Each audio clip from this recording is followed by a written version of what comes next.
Urination, a blown-up car, drugs, sex work, physical violence. Cassandra Ventura made some serious allegations against Sean Combs when she testified in his criminal trial over the course of several days. But how did this potentially help the prosecution? Well, I'm going to sort through her testimony, tie it to the specific elements and charges in order to make sense of how all of this was relevant and important in proving the government's case. Welcome to Sidebar, presented by Law and Crime. I'm Jesse Weber.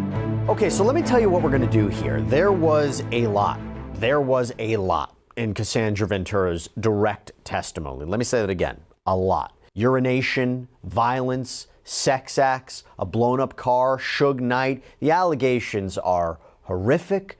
They are disgusting. They are disturbing. When I repeat them at times, I actually kind of get nauseous. Now, this is all from her direct examination, by the way, because at the time of this recording, she hasn't yet faced cross-examination. We will do a separate episode on that. But the question becomes, from a legal point of view, and this is the central question, why is all of this relevant to the case? Okay, so how does it tie into the overall case for the prosecution? More specifically, I am going to explain how this is being used to prove the prosecution's case. Kid Cudi, aka Scott Muscati, took the stand and revealed a chilling story.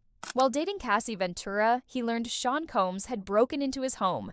Cassie was terrified and called Kid Cudi at dawn asking for help. Despite thinking Cassie was no longer with Combs, the truth was far darker. Combs was spying on him, invading his privacy. Jurors are typically going to remember what they saw at the very beginning of the trial and the very end of the trial. And I think it's important in this case for the prosecution to set a strong tone of what life was like behind the scenes for Mr. Combs. And so who better to do that than the woman who was in a relationship with him for a very long time. Additionally, you don't want the defense to end on a strong cross-examination point, and Cassie Ventura might be susceptible to that. So I do think it was a good play for the prosecution. It's a good point. Okay, so one of the first things, or one of the main things that she established was, in fact, the freak-offs, or these elaborate sexual performances that were done for Sean Combs' pleasure. First, they have to establish that these things happen. And it wasn't just the testimony of that male performer who testified at the beginning of the trial, it was also Cassandra Ventura. And again, these are the center of the racketeering charge, the elaborate sexual episodes. They are center of the sex trafficking charge, that she was trafficked to engage in commercial sex acts. And she testified that these voyeuristic sexual episodes of her having sex with escorts in front of Combs, that this was introduced to her within the first year of their relationship. It was defined by, as she claimed, Astroglide, this lubricant, baby oil. She testified how these happened at multiple hotels and locations. Travel component is important. She testified how she tried to avoid kissing, but Combs told her she had to kiss the escorts, how these would happen weekly. They were so frequent, how she voiced her objections to the freak-offs. In fact, there was an email that was presented in court that Ventura and prosecutor Emily Johnson read back and forth. It was between Combs and Ventura, and she apparently writes Combs how she wants to have sex with him, and he apparently responded, "So who you going to bleep? Want to call someone?" And she responds to the effect that she wants to have sex with him. And he says, "Are you crazy?" And she ends up messaging him, "I want to talk to you about something tomorrow, going to sleep, love you." Combs apparently responds back, "Is it going to stress me out? What is it about?" And Ventura responds, "Freak off, it can wait, it's not a big deal." Combs responds, "Now you don't want to do it anymore. Oh, I already know. You're so predictable." In a terrifying escalation of the conflict, Kid Cudi's Porsche was deliberately set ablaze with a Molotov cocktail, an act that sent shockwaves through his life. His dog's babysitter was at the house when the fire broke out and witnessed the terrifying scene unfold in real time, immediately calling Kid Cudi to warn him.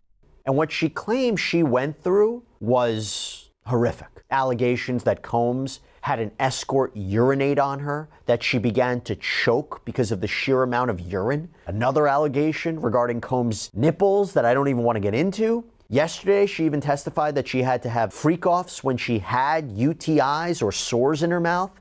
Now, Anthony, these are lurid, disgusting descriptions, but these are important for purposes of sex trafficking, right? Days later, Kid Cudi met Combs at Soho House. He described Diddy's calm yet unnerving demeanor, standing silently by the window like a Marvel supervillain.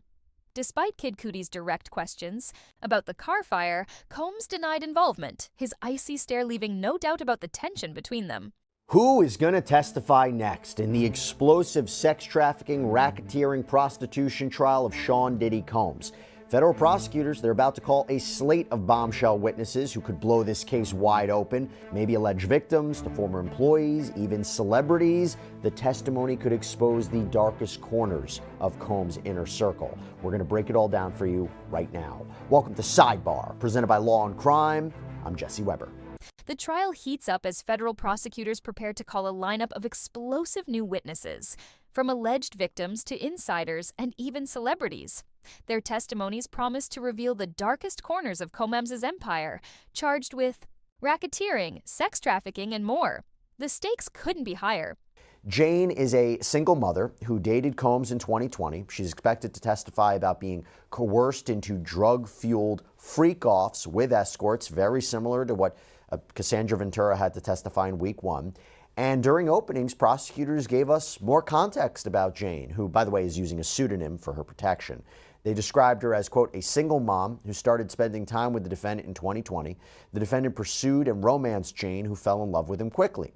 Jane was not seeing other men, but the defendant was seeing other women at the time, so his relationship with Jane was not at all public.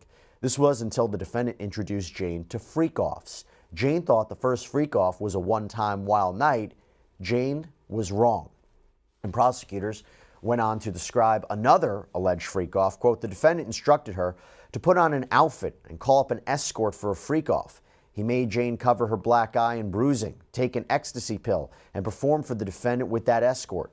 Like with Cassie, the defendant's violence had gotten him what he wanted. Jane, a pseudonym for a single mother, is expected to take the stand and testify about being coerced into drug-fueled parties orchestrated by Diddy, aka Sean Combs. She will reveal how she was forced to perform alongside escorts under his control. Jane's testimony aims to show that these acts were part of a broader criminal enterprise, not just one-off events, painting a damning picture of Diddy's alleged operations behind the scenes. If you're saying that he conspired with others to further criminal activity and that he had employees and he had staff and bodyguards and people helping him commit crimes and cover them up, this is who you need to testify. And we already heard from two personal assistants. They were questioned about immunity agreements and proffer agreements and what they experienced in helping set up hotel rooms for freak-offs and cleaning them up and, seeing guns and violence and those things of that nature. So one big name that has emerged is Christina Coram. This is Diddy's former chief of staff. Her name has come up in the past. It has come up in other litigation.